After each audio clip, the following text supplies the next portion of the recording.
Okay, mga kalingap, isang mapagpalang umaga, tanghali, gabi po sa inyo lahat. Sana po ang lahat ay nasa mabuting kalagayan at ligtas po sa anumang kapahamakan. Saan man po kayo dako ng mundo naroroon. Ako pumuli ang inyong lingkod, Maestro 21 TV. At sa ating video ngayong araw na ito, mga kalingap, ay balikan po nga natin ang mga nakakakilig na mga eksena po dito sa nagdaang EDC upload po ni Kalingap Rob sa Kalingap serye, kung saan tampok po ang inyo pong hinahangaan at inyo pong kinagigiliwang tambalan po ni Kalingap Edo at ni Baby Beyonce. Okay, alam ko marami pong nasabi.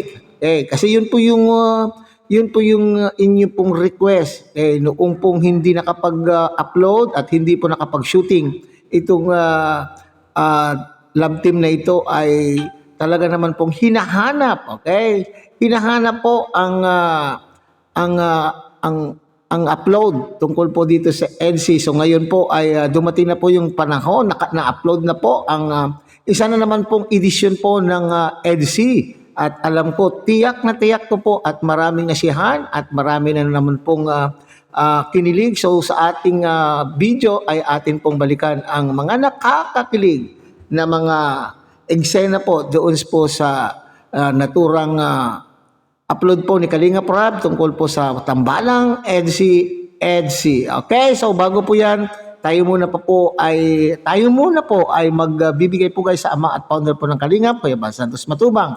At tangkilikin po natin Ate Edna Vlog, Kalingap Rob, Kalingap Dan. At syempre, kung bago lang po kayong silip, bagong dating lang po kayo sa ating munting channel, sana po ay inyo rin pong tangkilikin sa pamamagitan po ng inyong pagbibigay ng like, share, and subscribe at tuloy pindutin na rin po ang notification bell at nang sa ganun tayo pa rin po ay magsama-sama at magkita-kita sa susunod pa pong mga reaction videos na ating gagawin. Likewise, mega loud shoutout po sa ating mga kasamahan po dyan sa Karepa, Kalingap Reactor Partners, sa pamumuno po yan na ating butiging Presidente Javier De Leon aka Birador. Okay?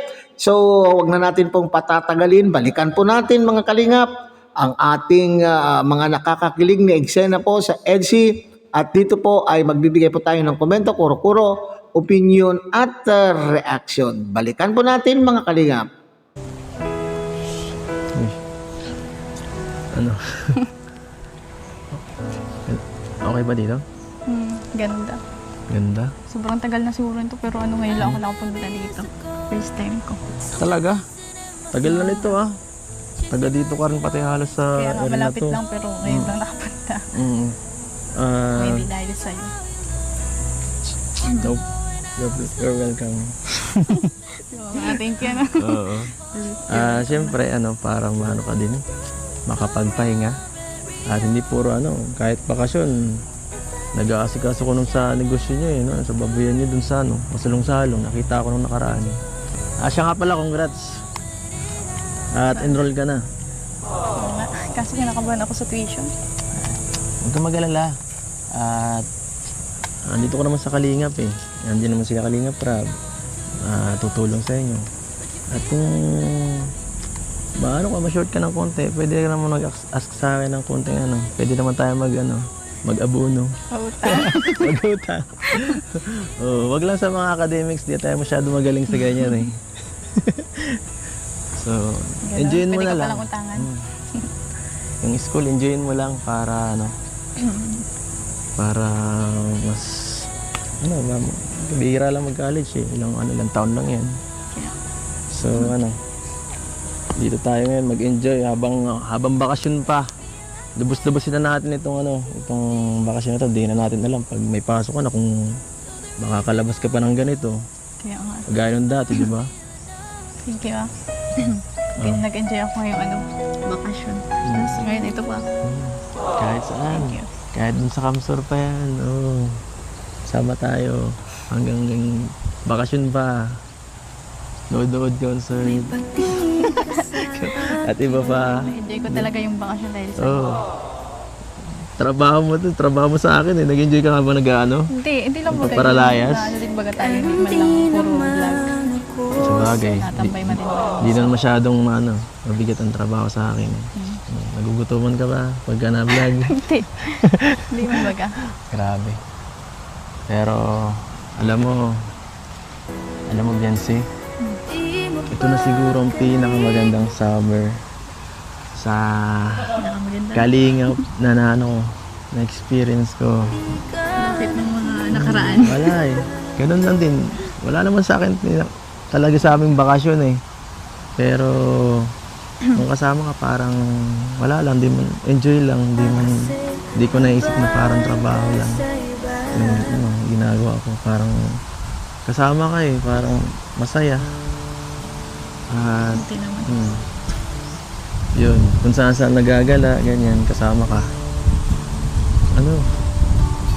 Ako rin. So din. Kaso nabibilad ka eh. Okay lang yun. Napapagod ka. Okay lang ba yun? Mahalaga magkasama tayo. Siguro. Basta, Ayaw mo ba? gusto ko. Mas, Gusto mo naman pala yun. lagi nga pinayagan ka ni mama mo sa papa mo eh. Tiwala sila sa akin. Ikaw din? Siyempre. Walang baw yan. Ilang linggo na lang. Mapasok ka na. Kaya nga. Nag-aatid na lang ako niyan. Charot. Layo. Hindi, malapit lang yun. Kayang-kaya. Kaya sulitin natin to. Tara, doon tayo. Tara. Ganda talaga dito. Wow. Doon ang bahay niya, di ba? Kitang-kita natin din yung dati mong bahay. Uy, nandun yung yung tinatambayan nating talisay. Mag-relax, magpahinga. Pahinga ka sa akin. Charot. Paano magpahinga? Ganito. Paano magpahinga, boy? Hindi ka naman Girl. magsandal eh. Sandalan mo yung Ayoko balikat ko. nga. Charot. Ayoko, pakipot ako eh. Bahala ka. Pakipot ka talaga. Joke lang. Huwag na. Nagbago na isip ko. Sabi, bihira na nga lang to. Ano Ate mo pa kasi. ako? Ate mo. Wala ko dyan. Namiss ko to. Mag-vlog kasama sila kuya ko. Matagal Namiss mo to. Hindi tayo naka-vlog nung ano eh. Kaya nga, ako din, namiss kitang panoorin. Ganito. Makita kang side by side. Ay, grabe, sumasandal pa. Ano ba yan? Joke Tapos lang. nilagay mo yung kamay mo dyan. Wala talaga. Wala talaga ako masabi. Hindi. Swerte. Swerte. Swerte talaga ako. Swerte ako. Swerte ako sa'yo. Na Na ikaw yung ikaw yung partner ko. tapos, uwe. Ba't naway ka? Maniwala ka kasi. So yan mga kalinga pa, natunghayan po ninyo kung gaano kakilig ang dalawa din. Okay, so sinasabi po nila mga kalingap na na-miss din po nila yung vlog na ito. Okay, so dahil hindi nagkaroon po ng vlog nung nakaraang linggo at ngayon nga ay natuloy ang kanila pong shooting, ay sinasabi po nilang dalawa ay namimiss din po ni Baby Beyonce ang kanila pong ginagawa pag sila po ay may vlog. Okay, nakita naman po ninyo ay talaga naman pong unlimited na naman. Unlimited na naman po ang holding handsan nila ni Kalingap Edu. Okay. So talaga naman pong sa ngayon ay kung noong araw ay nakikita po natin si Baby Beyonce na talaga naman pong mayroon pang reservation. Mayroon pa po siyang nararamdaman na hiya. Okay. So ngayon po ay relax na po sila sa pag-arte sa harap po ng camera kung ano po kaya nga sinasabi po ni Kalinga Prab talaga pong daw siyang bilib sa kanila pong mga love team na kapag nag-shoot po sila ay sasabihin lang po ang sitwasyon at tuloy-tuloy na po yon. Okay, so ibig sabihin mga Kalingap ay kung ano po yung kanila pong nararamdaman at kanila pong nasa isipan at nararamdaman ng kanilang mga puso, siya naman din po yung kanila pong ipinapakita po sa atin na lalo na naman pong ikinakilig po ng lahat. Okay, kinakilig po ng lahat. At kitang-kita po naman po ninyo ay very submissive na po itong si Baby Beyonce kay Papa Eds, okay? Para bagang hindi na po siya nahihiya. At ito nga pong episode na ito mga kalingap, ito rin po yung episodes kung saan po ay umani rin po ng, kung umani man po ito ng kakiligan at ini-expect din naman po ng mga viewers, ay talaga naman, mayroon din po naman mga ilan na talaga naman pong nagkomento ng mga negatibo.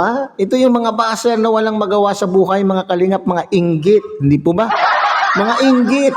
Sinasabi po dyan. Meron po tayong mga nakitang komento na sinasabing napakabata daw po ni Baby Beyonce. Bakit ganyan po naman? Kasi nandito po yung thumbnail po natin dyan na medyo naghalikan, nagdampi. Ito sa hindi naman po dito sa ano. Sa ngayon po sa ngayon panahon po mga kalingap, hindi na po yan masyadong pinapansin. Yung paghalik sa pisngi, sa paghalik ng pisngi parang beso-beso lamang po mga kalingap.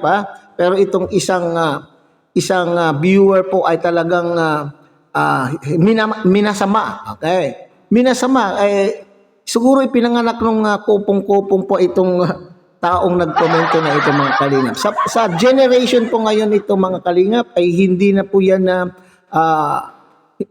yan big deal. Kung pisngi labis sa pisngi, hindi na po yan. Madalas po yung ginagawa po ng maski hindi magkarelasyon, magkaibigan po lamang, ay talagang ganyan po. Okay. So ngayon ang katanungan po dyan ay ipinakita po sa atin sa episode na ito mga kalingap kung ano yung level up na po yung kanila pong nakikita natin na pagpaparamdam ng kanila pong damdamin at nalalapit na rin po ang 18th birthday po ni Baby Beyonce. Ito ba ay ang kasunod ba dyan ay ang pag-amin na po yung totoong status. Okay. Bagamat marami tayong sa mga nagdaan na episode po ay pahapyaw-hapyaw na sinasabi na sila na po. Pero kailan kaya? Susunod na din kaya dito yung talagang official announcement. Yung official announcement na talagang sila na ito kaya ay magaganap sa 18th birthday po ni Baby Beyonce na malapit na po sa September. Di po ba? So sana tuloy-tuloy na po ito mga kalingap. So ilang taon na lamang po ang paghihintay kung sakasakali po ni Kalingap Edu. Naka-enroll na po itong si Baby Beyonce. So 4 na taon na lamang po mga kalingap. So yung 4 na taon na po yan ay napakadali na lang pong hintayin. So siguro ay magaganap na yung inaasahan po ng ating mga EDSINian, yung ating mga solid, organic supporters po ng EDSI. Sana kung sila po ay umamin kung ano po ang real score, kung ano po yung kanila pong status o relationship nila, kung ano yung talagang totoo, ay wag sana po ay wag po kayong magsawa. Wag pa rin kayong magsawa sa pagsuporta sa kanila po. Okay, so hanggang dito na lamang po tayo mga kalingap. See you on next reaction video na ating gagawin. Isang mapagpalang umaga, tanghali, isang muling mapagpalang umaga, tanghali, gabi po sa inyo. At mabuhay po kayo at God bless everyone.